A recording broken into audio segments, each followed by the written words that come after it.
Hey everybody, this is Steve Kodad of the Feng Shui Cure. Welcome to a very short piece of information about the certification of Feng Shui Staging Professional. Our next class is going to be March 1st of 2021, and it runs for approximately 2.5 weeks at the most. And you become, like I said, certified as a Feng Shui staging professional. A little bit of information about myself. I was a realtor in 3 different states. I am no longer a realtor, but I have now been teaching this material for over 15 years to real estate agents. I've taught in many, many places. I was an broker owner of a 30 plus agent real estate company in the Carolinas. I'm a certified home stager. I have 3 different feng shui consultant certifications. I still operate a home evaluation company in Southwest Florida, and I've written 3 books on this particular material. Again, this is about the Feng Shui Staging Professional Certification, or the FSSP. This is one of the benefits. It offers a homeowner something very, very unique and different and powerful. It sets you apart. You can transform your own home or business. You can help your friends and family, and you can even help people with building a home correctly using feng shui techniques with this material. And it also gives you a big advantage with buyers. But you can also change your career if you really want to do something like that too. Now, I like to back up an awful lot of the information that I give to my students with scientific studies. And one of them had to do with something called natural sunlight, which is a very pivotal aspect of feng shui. This particular study was done about offices that either had or did not have a window. And they found that there was a very direct correlation to employees who had a window in their office and one who did not. And it had a lot to do not only with their health, all the way up to cancer, but it also had a lot to do with productivity. So, as you're going to find out, natural sunlight is a very, very important aspect of your health, but also of your success. Another study that I often quote that's related to feng shui has to do with landscaping and all the green space. And I found out that the more green space you have where you live, it seems like the happier you actually are. And this particular study, which was done in the state of Wisconsin using satellites, found a very interesting fact. They found out that places that had less than 10% tree canopy, these folks were actually more depressed, stressed, and even anxious. And they found out it didn't matter how much money you had either. So if you were living in an area that had more greenery, more green space, you actually did better. Now, if you live in the city, you know, there's a real important aspect here too of having live plants in your home or office too. One thing that has really fascinated me about feng shui is that it has different names around the world. And being a real estate agent, it would be to your benefit to know that there are people in your car who actually follow a lot of the same techniques. They just know it under a different name. For example, in India, it's called Washnu. In Vietnam, it's called Feng Tui. In Thailand, Jui. In Korea, it's called Punsku. But in a lot of the world, it's just known as Feng Shui. There are a lot of different important aspects of this, but here's one of the most. The idea of Qi and how you need to manipulate it to create the kind of feeling you want for your houses, your listings. Qi is our life spirit. It is what makes you and myself move every day. And I replace the word often in my classes and with my talking to clients with the word energy. So people feel more comfortable with that. And it's actually everywhere. Chi and energy is everywhere. It's been proven by scientists that everything on this earth is nothing but energy, just vibrating at a very different pace. And the number one goal of Feng Shui is to make sure that the Qi that you accumulate actually moves very smoothly. We talk about the good and the bad types of Qi. The picture on the left actually represents the two bad types. Yeah, there's bad types. And so we try to keep our listings, our houses away from having this kind of a feeling. So we're looking more for what you see on the top right.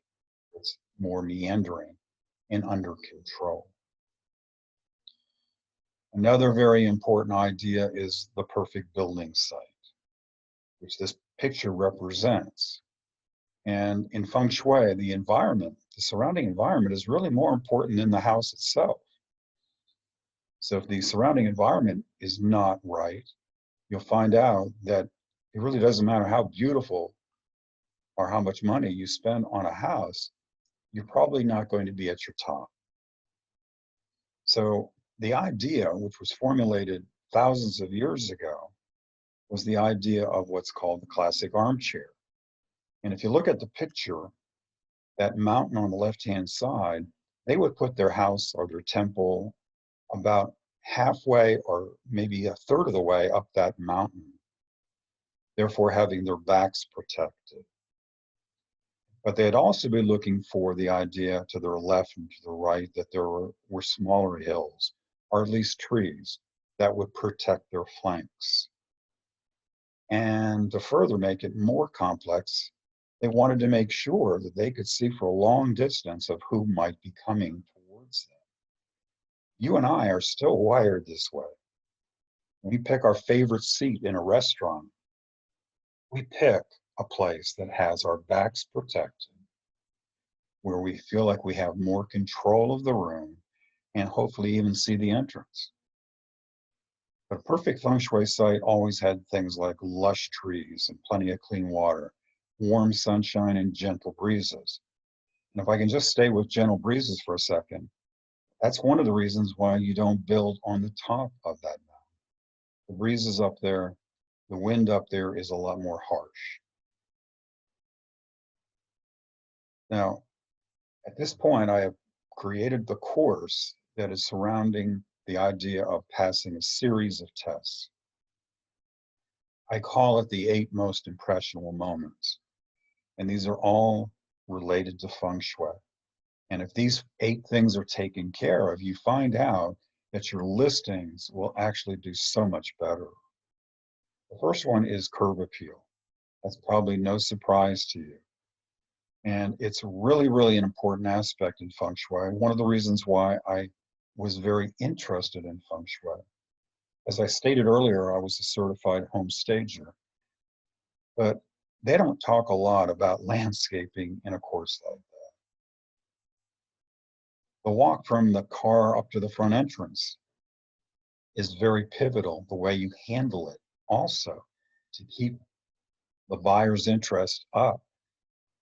The entrance, the all-important entrance, is so important in all schools of feng shui. The foyer, the first time you've crossed over the threshold and you take your first look around. The room of first impression, it should be pulling you magnetically into the room to explore. How the flow of energy works and how easy is it to move throughout the house. And then these two are the 2 most important rooms in any house, according to feng shui. We have the kitchen and the master bedroom. Now, people miss an awful lot.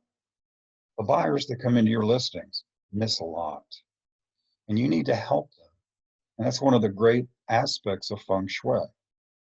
95% of what happens around us really never reaches our conscious at any one moment. And that's actually a very good thing, or our heads might explode. So our subconscious is really picking up most of these things. So we have to make sure that the message that we get across gets to the subconscious. So anything that adds value can be missed very easily. Feng Shui handles this very well by the way it uses color psychology, the way it uses things like focal points. So it helps an awful lot with the memory and takes away concerns.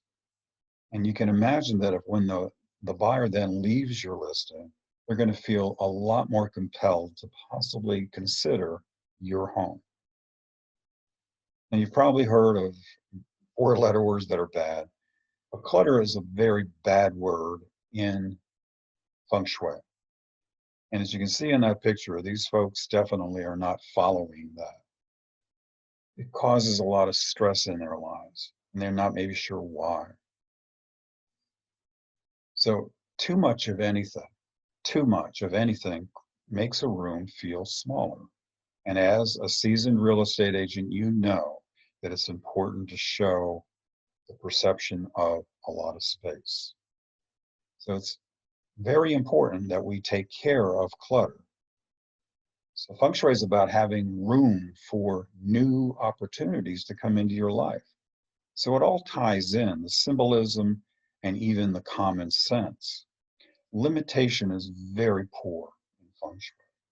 We want to have our houses, our environments, our listings to show no limitation. So good Feng Shui promotes things like spaciousness, and again, the idea of opportunities. Believe it or not, safety and security is something that you should think about on the subconscious level.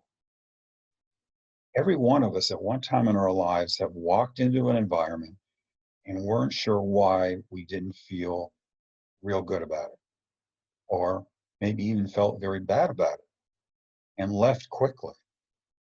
We don't want our listings to feel that way for sure. So we have been wired this way forever and ever. The idea of, is there a threat? Do I fight or do I flee? We certainly don't want that. Feng Shui immediately handles that for you if you do it correctly, so that we therefore take away that possible problem. But if a person does feel off, or they do feel insecure when they enter your listing, here's what happens. They're less focused, less comfortable, they don't stay as long, they don't remember things. And if you're living there, you're less productive and you're also less secure. We have need to take those things away whenever we show one of our listings. So we need to attract them immediately. And you'll find out that Feng Shui does a tremendous job of attracting attention.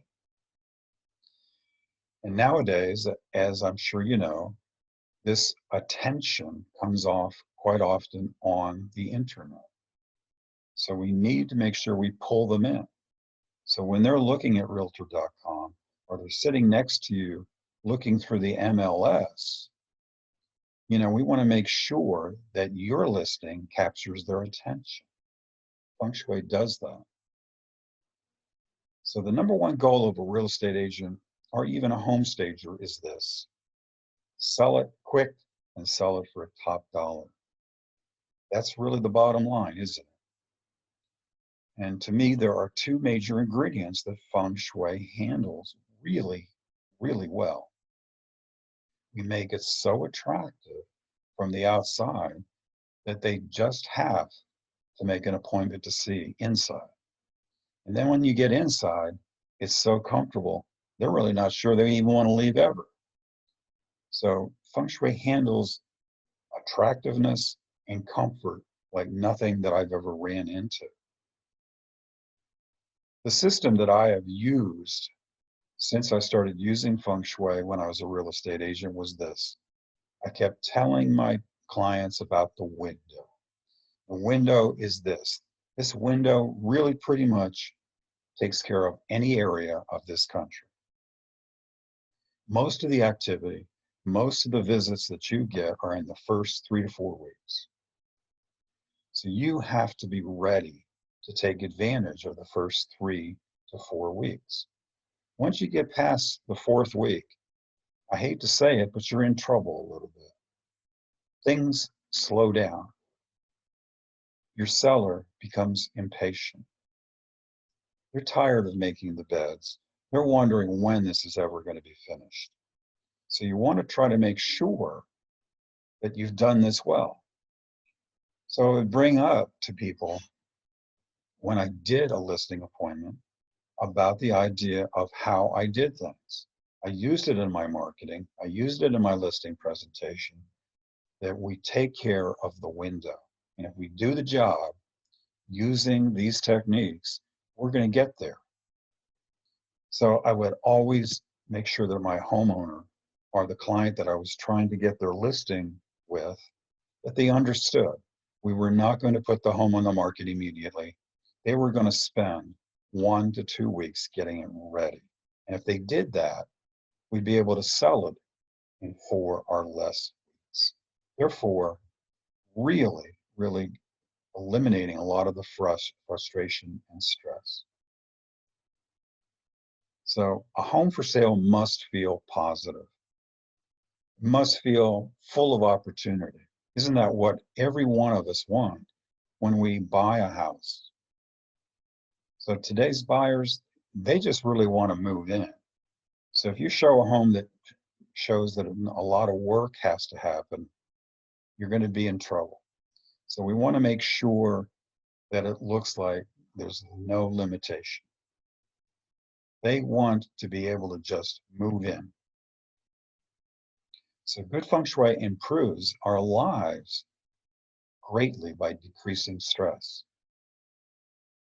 So to sum up here, feng shui is thousands of years old. But something like this that has hung around for so long, there's got to be something to it. One of the things is that it actually works. It creates a very harmonious environment, one that is constantly felt by the inhabitants and the people that come into your house, whether you're going to buy the house or they're just your neighbors. It is an environmental science that generates well-being, a life of balance, and an ongoing success. I hope you decide to follow up and take a look at what this is all about. Feng Shui is extremely powerful.